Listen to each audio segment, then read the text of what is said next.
The most important question in the interview for any job: what makes you an ideal candidate for this position?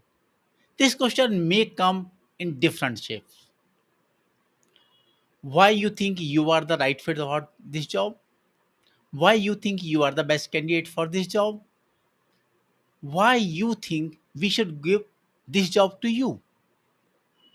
Why you think you are unique as compared to other candidates?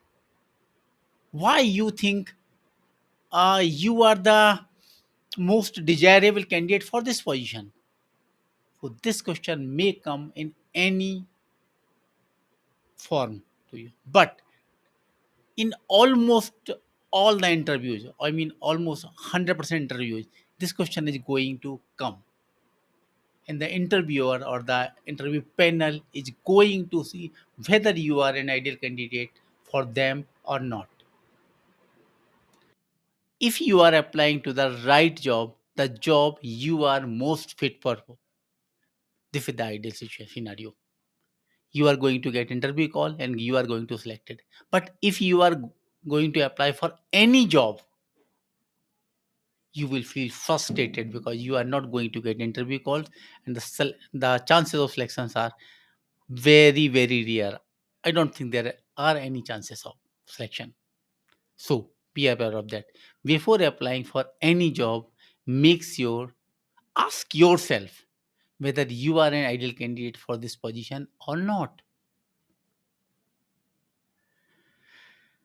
This reminds me one of my old students who approached me a few months back. Sir, I haven't got any interview call. I have applied in 300 company. I kept on writing and I have applied so far in 300 company and I haven't got any interview call.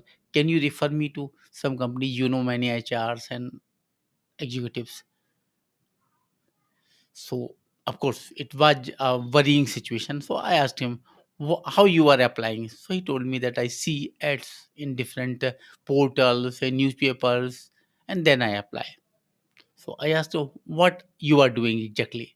So he showed me his resume. Sir, I'm applying this resume. I just write a cover letter and I write with reference to your advertisement in so and so. I'm applying for this position. I write 2 3 lines only because I know they don't have the time, and then I attach this resume. And when I seen resume, I found out that why he's not getting an interview call. He just mentioned his qualification. In the hobbies, he mentioned he used to play cricket and gardening, sleeping, songs, etc. There was nothing on the basis of which he can be called for an interview. Simple fact. So why employer? They are paying you. Why? Because they are getting value from. But if you are not showing anything in your resume, in your profile, why they are going to call you? There is no way they will call you. There is no way. I repeat. So before applying for any position, just see the job description of that position, see the qualification and other requirements. Maybe they need some special certification. Have you done it or not? Have you the required experience? Have you the required skills? See the job responsibilities. Are you in a position to do all these responsibilities with most effectiveness? If you are sure about that, go ahead and apply. If you have any doubt, don't apply. Prepare yourself fully because this is going to save you from lot of worries. Because if you are applying, you will definitely going to have expectation. You will be waiting for the interview call, and interview call is not going to come. So you will be worried. You will feel frustrated, embarrassing situation. This all will happen. So save yourself from that. And as I mentioned, see the job description and note down in your notebook or journal or whatever you have why you are an ideal candidate, point by point. All the qualifications, certifications, skills, knowledge, or whatever you have, write down and practice that thing. Practice for the moment when you are going to explain that thing. You must look natural, an authentic person. It should not look like rehearsal, but you have to do the rehearsal. You should do rehearsal, definitely. But you should do so much rehearsal that it looks natural. You have to prove your point why you are an ideal candidate. And if you are having the, as mentioned, I'm mentioning again, if you have the required qualification, certification, knowledge, skills, experiences, or whatever is required in that, and if you are capable to fulfill all the responsibilities with most effectiveness, go ahead and tell them, impress them, get your job, negotiate the package. Let me tell with my example. Of course, I'm not seeking any job, but I'm approaching institutions for mentoring institutions. So for that purpose, what I need? Required qualification. Yes, I have done my bachelor's, I have done my master's, I have done my PhD in engineering. That makes me qualified to be a mentor. I have worked in different positions. I have worked as a faculty member, I have worked as head of the department, I have worked as dean, I have worked in principal, I have also worked in the university in different positions. So I know the system entirely, right from the lower level up to the higher level. I've worked in different positions. I'm born and brought up in a small town, so I know the problems, the challenges of the students coming from the small places. I'm living in the capital of state, MP, for the last 20 years. So I know the problems, the challenges of students who are coming from here. During my 30 years career, I have guided, counseled, mentored, and coached thousands of students and old students who are the professionals as well. So I have that experience also. I left my government job and worked in private sector to know the pain points of faculty members also, not only students. So I know the pain points as well. So I know the pain points of students. I know the pain points of faculty members. I know the pain points of principals, and I also know the pain points of the owners because they have to run the institution. They have to run the institution. So the most common thing for the owners are to save money, as much money as possible. It is good for survival, good in short term, but for the long term, you need to invest. They have invested in the beginning, and they know that, and they are getting results. But now, once the institution is running well, almost well, they have stopped investing that much money that's required to take the initiative that are required. So this is the reason actually for now. So I know the pain points at every level, and I know how to overcome them, how to motivate the faculty members to give their best, how to mentor them, how to coach them, how to ensure their personal growth, how to ensure their career growth and the financial growth so they can deliver their best, not only in the classroom and the laboratory, but outside that as well, to maintain the good relation with the students. I know that most of the students are not aware about their career. With the present university system, they know that they are going to get in a teach, or most of them think that they will get jobs somehow, any job. So the most of the potential are untapped. So with the existing resources, I know how to make the transformation in the system. I have also started a company, Margdarshak Career Developers Private Limited, to facilitate good jobs for the candidates. So I met, interacted with hundreds of HRs. I have connections with thousands of HRs.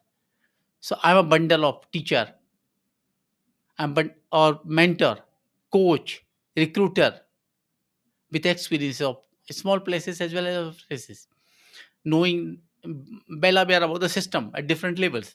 So I find myself most suitable candidate to mentor an institution. So with all these points, I'm going to reach out to them, and I don't bother about the results. I believe in doing my work, and I also suggest you do your work. You keep on applying in the right institutions, forget about the results. I'm again mentioning that point that I used to mention, that I have read a very good book by Grant Cardone that is called the 10x rule. If you have to got one thing, or the effort required to get anything, just do the 10 times more efforts. So you improve the probability by 10 times. And improving the probability by 10 times is a huge thing. It is going to benefit you in a large way. That's what I do. That's why I tell others. And don't get frustrated or the depressed if you are not going results in few attempts. There are many people who have got results after 100 attempts or worth 1000 attempts. It doesn't matter. Keep on trying, because if you stop trying, you will stop there only. So once you identify that, if you whether you are an ideal candidate or not, based on all these things, apply them. And then, yes, that's very important too. And then you interact with some professionals who are working on the same profile in the industry you are applying for. Meet with them or discuss on phone and know about the culture of the industry. What is the work environment there? What are the expectations of the employer? What are the expectations of the immediate boss? What are the expectations of the HR? What type of questions are being asked? And how to prepare for that? And meanwhile, by knowing the culture of the organization, the clients of the organization, the products and services of the organization, how organizations are delivering well, what are the challenges of the organization. If you know all about things, and if you have got something, you may also get some references. So you have also got the references. So you are well placed with your qualification, experiences, skills, knowledge, the basic things that are mentioned in the job description.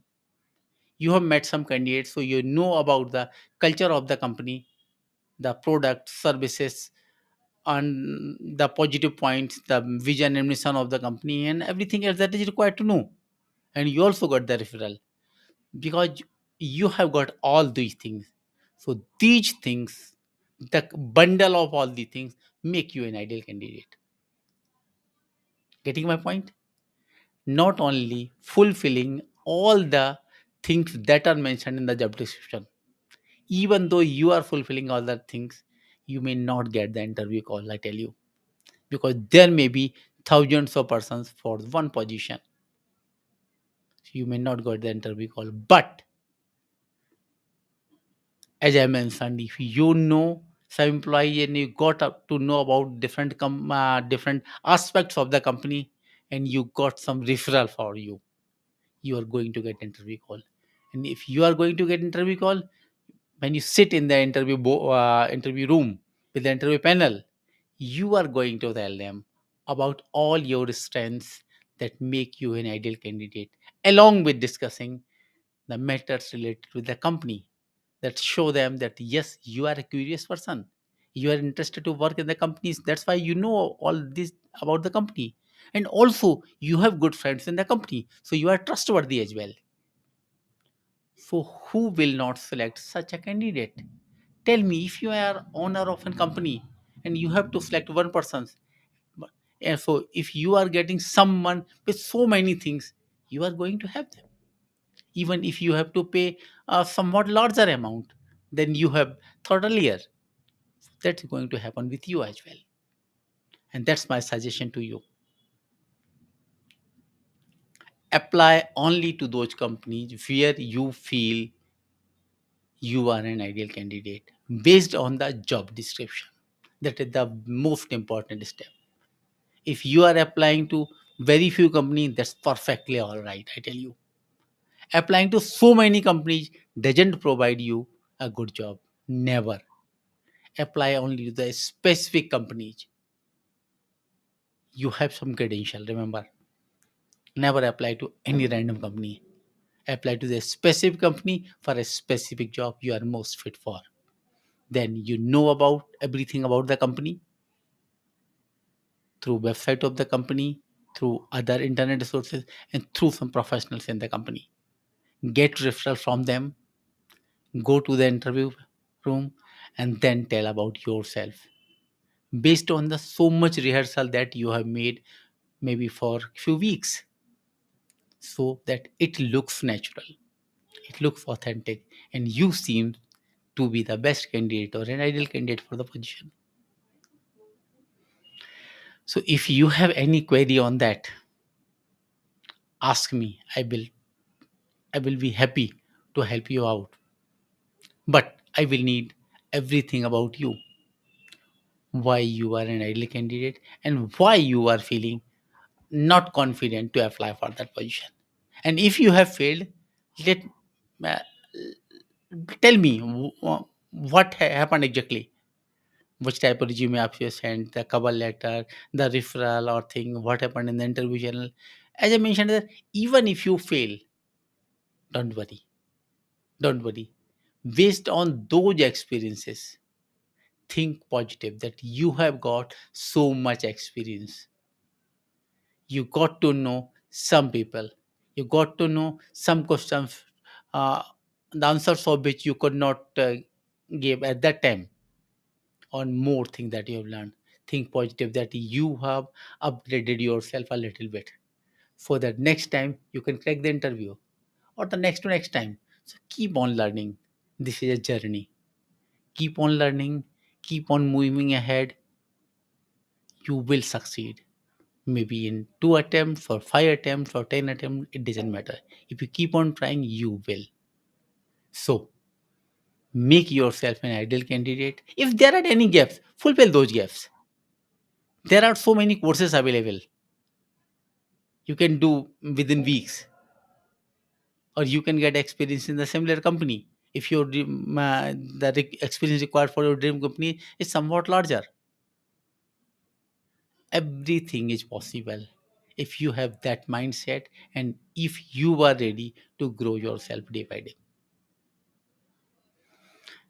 So with these words, I rest myself. Remember, these things apply only to those companies for which you are most fit candidate. Know about the company culture, about your job, the working environment, and everything else about the company. Build trust with some employees or professionals of the company. Take referral from them. Go to the interview board and tell them your strength and why you are an ideal candidate. Just make a rehearsal. And maybe if you are going to have a video interview, prepare yourself to face the camera boldly with confidence, because that may happen. With these things, I rest here my session, and I wish you all the best. And let me know if I can help you in any way. And I conduct a webinar on Sunday, 11 a.m. It's a 4 hour webinar. Of course, it's a long one because I discuss in that all the things that are required for you to get your dream job. It involves not only the tips to get your dream job, the steps that you need to overcome, but also the life wisdoms or the life secrets that will be required for you to maintain your courage, your confidence. That will, because I believe that being happier person, if you are happy, if you are stress free, you can do well. So I want you to be happier, even if you are unemployed, if you are underemployed. If you are happier, if you are maintaining your calmness, stillness, you will definitely succeed. So in that webinar, I'm going to discuss about there are 7 steps. I'm going to discuss about all the 7 steps, how you can overcome at each step and get your dream job, and also the 10 secrets to keep yourself motivated, delivering, and keep marching. So you can reach out to my social media profiles. I keep on signing on that. All the best.